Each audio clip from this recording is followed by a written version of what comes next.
Jack, hi, Amy from Columbia, South Carolina. You're doing your radio tour over the last couple of days. How's that been going for you? It's nice. I haven't been um, around too many people, so it's been nice to see people. That's my style of interviewing. Well, who am I? We got this weight on my shoulders.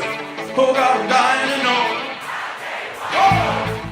know. Obviously, we're going to talk about your upcoming single, the tour, and so much more. But you've come on the scene with Fun in 2009. Obviously, a lot has changed just in life in general. But from the last 13 years, your perspective as an artist, has there been any like major perspective changes for you? I'm always sort of my faith is constantly renewed that it's kind of the same shit over and over, and all that matters is the songs and the albums and the performance.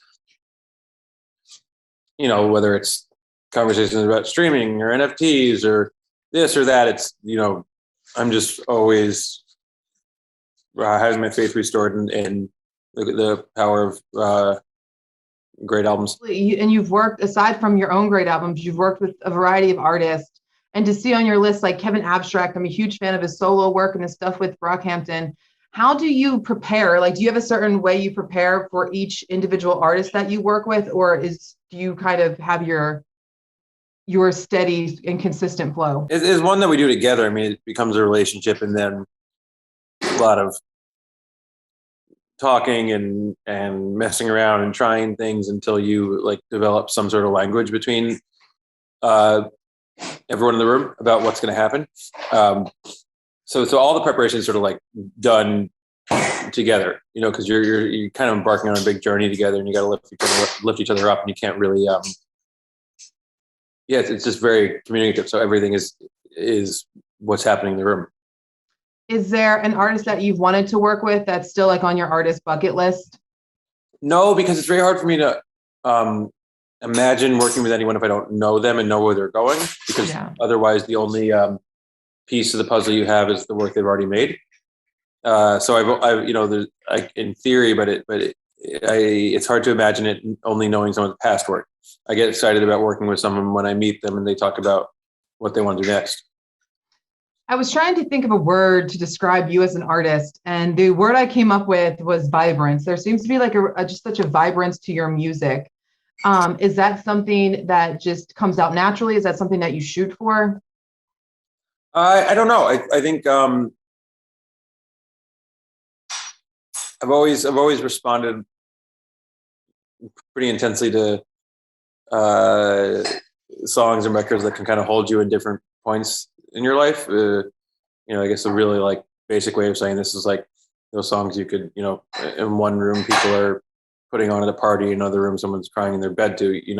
It's an overused concept, but I do find that there's like these different layers to a lot of the songs that mean the most to me and albums and artists. And so I guess the vibrance plays into that, even if it's sad vibrance. That would be the title of my book, Sad Vibrance, if I ever write one.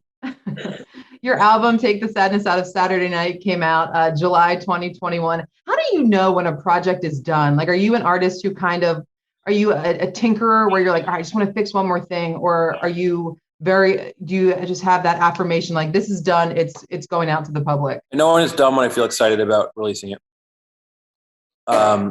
And it's a very clear moment for me when I get something to a point where I think, I'm excited.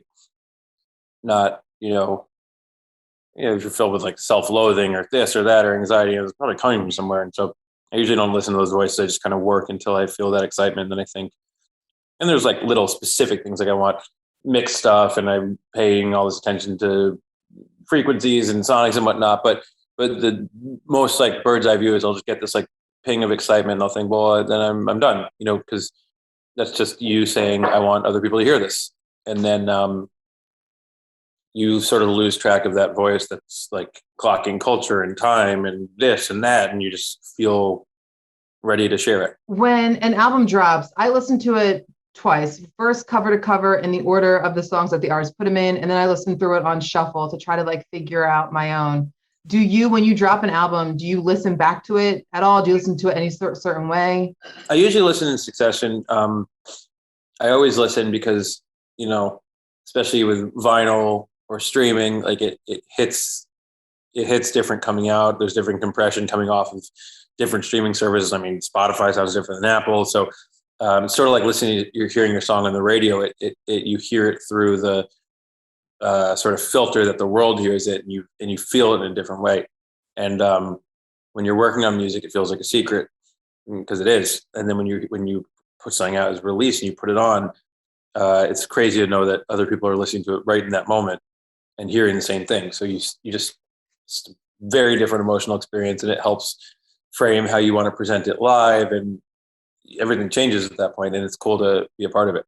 You're getting ready to head out on tour, and I know I personally, and I imagine a lot of your fans that to have as well, like I've really romanticized the idea of being on the road. You show up to a place, everybody just like fucking loves you. They're there for you. It's every cliche, it's every dream, it's every movie. It's, Almost Famous times Jack Kerouac times all of it. You can, be with your people and feel like a traveling circus. You can reinvent yourself every day. You can leave the baggage from last night's show and start new in the morning. You can take it with you. It's a very romantic environment. Do you maintain that kind of outlook throughout the entire tour, or like when you wrap a tour, are you able, like, do you enjoy like the decompression periods from it? Yeah, I enjoy the stuff around it, which is probably why I've been able to make a life in it. I enjoy preparing for it. I enjoy doing it. I enjoy the highs and the lows. I enjoy the rushing. I enjoy the boredom. I enjoy coming home and then settling into life. There's all these different things. Touring is different than writing. Recording is different than writing, which is different than touring.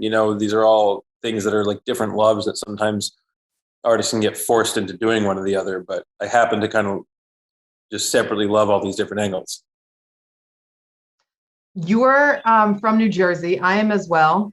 Where are you from? And I'm from Cinnaminster, New Jersey, across the bridge from Philly, small town in South Jersey. We're the better half. We don't have to have that fight right now. We won't do that. Sure. It's it would get so ugly.